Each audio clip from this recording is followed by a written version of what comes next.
ओम नमो नमः। सभी को प्रणाम। आसनों की इस अद्भुत 21 डेज योगा चैलेंज के क्रम में 20वां आप सभी का आसन है धनुरासन। अद्भुत आसन है और धनुष की उपमा कई जगह हमारे शास्त्रों में आई है।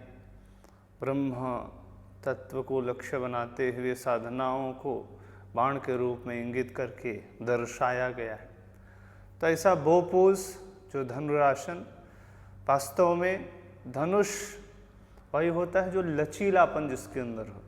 जो टाइट यदि घमंड से भरा हुआ धनुष होता है वो टूट जाता है। सेम यह धनुरासन हमारे शरीर के अंदर फ्लैक्सिबिलिटी, लचीलापन प्रदान करते हुए कई अंगों में यह कार्य करता है। आइए आज इसको सीखते हैं हम लोग बड़े सहज सरल भाव के साथ। देखिए, सावधानी सबसे पहले बरतनी पड़ती है। कोई भी आसन कर रहे हैं, कहीं भी हम जा रहे हैं, उसमें निर्देशन क्या है, नियम क्या है, ये जानना पड़ता है। किसको नहीं जाना है, इसको यदि जाने बिना वहाँ जाते हैं तो कई बार हमें पेनल्टी भी देनी पड़ती है। सेम इसी तरह से आसनों के क्रम में भी हम लोगों को जानना पड़ता है। तो यहाँ पर अभी हम लोग धनुरासन को जैसा कि प्रैक्टिस करेंगे, उसके पहले कुछ सावधानी विशेष रखनी है। योग के आसनों के क्रम में जितने नियम निर्देशित हैं वो तो आपको फॉलो करने ही करने हैं। उसके साथ साथ यदि आप धनुरासन का प्रैक्टिस करने जा रहे हैं तो पहले आप सामान्य धनुरासन करिए, एक एक पैर से करिए। फिर जैसे जैसे फ्लेक्सिबिलिटी बढ़ती जाए फिर आप धनुरासन में आइए, फिर पूर्ण धनुरासन में आइए। उसकी लंबी विधा है, सीधे आप कभी भी अभ्यास ना करें। और धनुरासन के पूर्व में काउंटडाउन जो क्रम है उसमें आप शस्कासन का आलम्बन ले सकते हैं, ये आपके लिए काफ़ी अच्छा रहेगा। सावधानी विशेष में जिनको सर्वाइकल नेक पेन अधिक है, कमर से संबंधित कोई विशेष रोग है, पेट से संबंधित कोई ऑपरेशन इत्यादि, हर्निया, अल्सर, पीठ, कमर इत्यादि से संबंधित कोई विशेष रोग होने पर आप इस आसन से बचें। साथ ही अब इस आसन के अभ्यास के दौरान बड़े ही ब्रीदिंग पैटर्न, जैसा कि शुरू से हम बात करते आए हुए, उस पर यदि आप काम करते हुए इस आसनों का अभ्यास करते हैं तो अद्भुत लाभ होता है। आइए देखते हैं इसको कैसे करना है। आराम से एक मैट, हम लोगों का जो योगासन है, योग मैट है, उस पर आपको इस तरह से पेट के बल लेट जाना है। बहुत आराम से भुजाओं को इस तरह से हम रखेंगे और पीछे पैर खुले हुए 2 से 3 बार लंबी गहरी श्वास लेंगे। मन को एकाग्र करेंगे, श्वासों के साथ मन को जोड़ते हुए अपने आंतरिक प्रवेश में प्रवेश करें।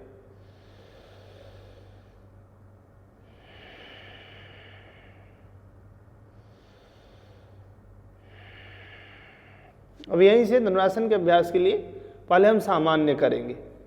तो इसमें आप पूर्व में जब अभ्यास करिए तो केवल बिना हाथ को पकड़ गए इस तरह से हमने ऊपर से उठा और पीछे से पैरों को मोड़ करके लाए, जितना पास ला सकते हैं। फिर आपस नीचे गए, श्वास बढ़ते ऊपर आए, श्वास छोड़ते हुए नीचे। तो 5 से 7, 10 से 20 ऐसे इसको बढ़ा करके आप पहले शुरू में इसका प्रैक्टिस करें, तो आपका धनुरासन बड़े आराम से हो जाएगा। अब धनुरासन जैसे मान लीजिए अब हमें करना ही है, तो पहले एक एक पैर से भी आप इस तरह से पकड़ करके उठाएं, दूसरे वाले का सपोर्ट लें, थोड़ा सा जितना ऊपर उठा सकते हैं, थोड़ी देर रोकें, फिर वापस सांस छोड़ते हुए नीचे आ जाएं। इसी तरह से दूसरे पैर से भी।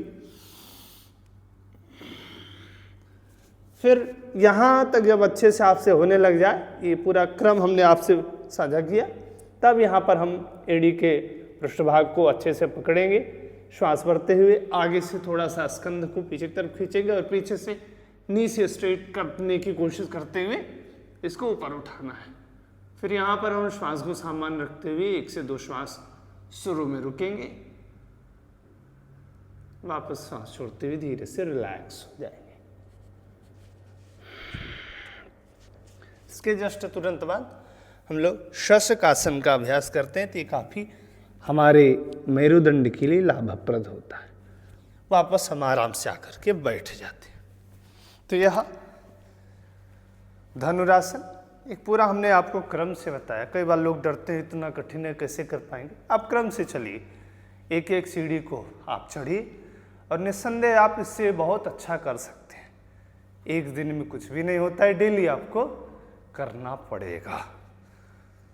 अब इसके लाभ के विषय में जब हम बात करते हैं तो देखिए, सबसे पहले तो हमारे नेक से लेकर के पूरे पैर तक सबसे ज़्यादा हमारे थाई मसल्स में एक अच्छा सा खिंचाव उत्पन्न करता है, स्ट्रेच।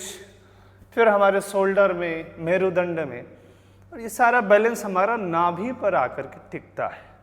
सर नाभि जैसा कि मूल कहा जाता है शरीर का, हर एक दृष्टि से मध्य में भी आता है, ऊपर का, नीचे का, जहाँ का भी हो, और सबका ये पोषक यहाँ पर जो अग्नि तत्व है जिसके माध्यम से पेनक्रियाज तो सबको अन्न प्रदान करती है।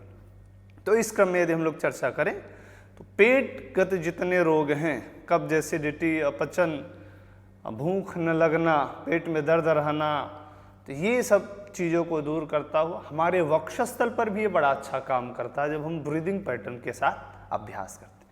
वक्षस्थल को पुष्ट करता है, श्वास संबंधित रोगों का शमन करते हुए भुजाओं में एक अद्भुत शक्ति, साथ ही पैर में दर्द रहना, कमर में दर्द रहना, बार बार हाथ उठाएं तो दर्द होता है, नेक घुमाएं तो दर्द होता है, ऐसे समय में ये आपके लिए बहुत अच्छा लाभप्रद हो सकता है। शरीर में एक फ्लैक्सिबिलिटी, ऊर्जा को हमेशा क्रिएट करके रखना, इस आसन के माध्यम से हम ऐसे अद्भुत लाभ को प्राप्त कर सकते हैं। आइए योग को अपने जीवन में अपनाएं, स्वस्थता के साथ अपने आप को आगे बढ़ाएं। नमो नमः।